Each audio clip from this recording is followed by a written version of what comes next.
So welcome back to our next tutorial in which we'll be discussing the next operation. Perfect, let's finish off our first setup by doing a 2D chamfer. So we're just going to leave it at the spot drill. It's 90 degrees. Obviously we would have a chamfer mill right here.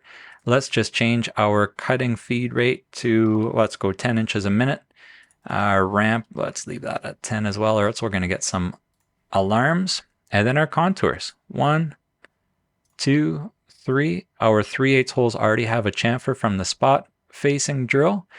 Our heights, leave the heights where it is. We don't need to change that for chamfer.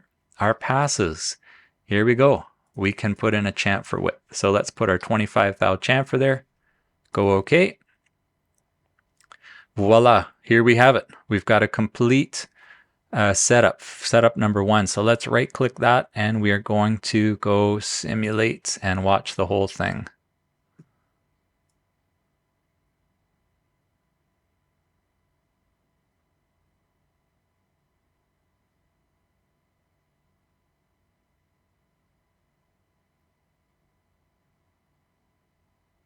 Amazing, that's it.